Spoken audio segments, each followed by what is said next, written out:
In 1891, the original 9-hole course, the far extent was the 4th green, which is the 15th green as we know it today, which is in the right-hand side of the picture.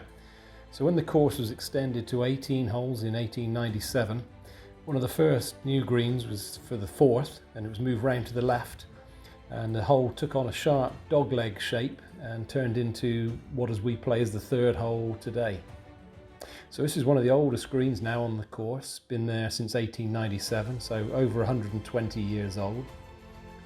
Now today we would exit the green to the left and play down the par 5 4th hole, but up until 1936, when that hole opened, you'd have exited the 3rd or the 4th green as it was then to the right, and up over the top of, we're going just over the top of now the 16th tee, to a hole which effectively went back up what is now the 15th hole to a hollow which is directly behind the 5th tee, between the 14th green and the 4th green as we know them today.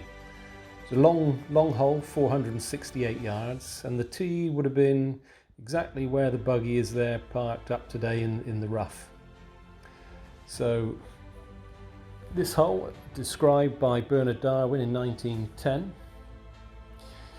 5th, a fascinating hole.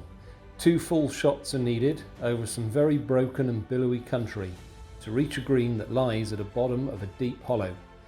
This hollow has merits which are not given to all of its kind, for its sides are abruptly precipitous and not possessed of those gentle and flattering slopes which coax the indifferently struck ball in the direction of the hole.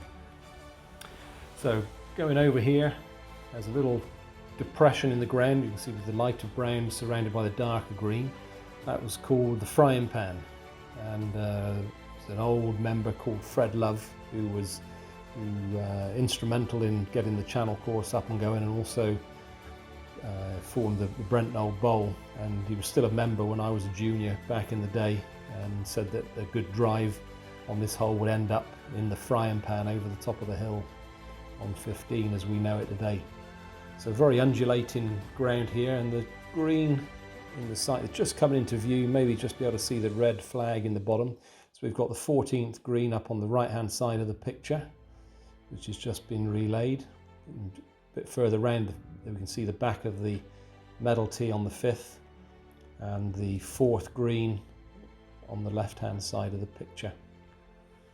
So to quote Major Archdale from the Burnham and Berrow handbook in 1919, 5th hole lies in a deep hollow completely surrounded with high ground, and the approach for the last 150 yards is all uphill except for 2 deep holes immediately short of the green, one directly in the line to the hole and one to the right, so that it takes 2 very long shots or a strong helping wind to get on it in 2. So you can see looking back down the hole from the hollow, which is right in the middle of the course, which today is again quite wet in the bottom there, but would have helped keep the green nice and green with the lack of irrigation they had back in those days.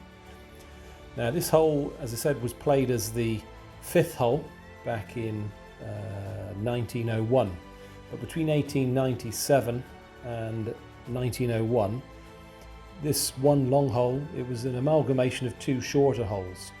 The 5th hole was 220 yards and the 6th hole 310.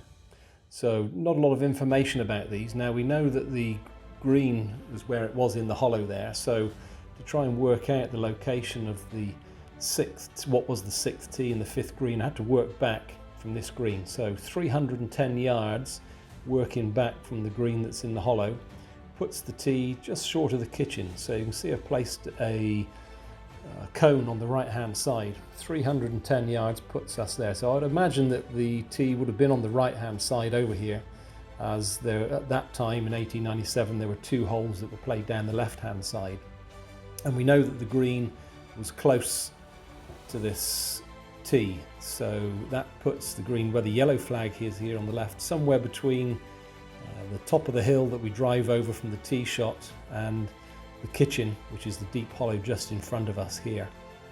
Now this hole, which was the 5th, was 210 yards, so in the top of my head I sort of expected the tee to be somewhere back in the vicinity of what as we play as the 16th tee today.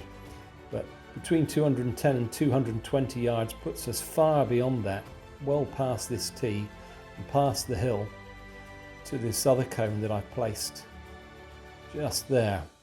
Now, where I've placed this cone was the back tee for the original 5th hole, which measured 417 yards. So I'd speculate that possibly, because it's right on the yardage where this cone would be, that when they first extended the course, they would have played it from that tee position.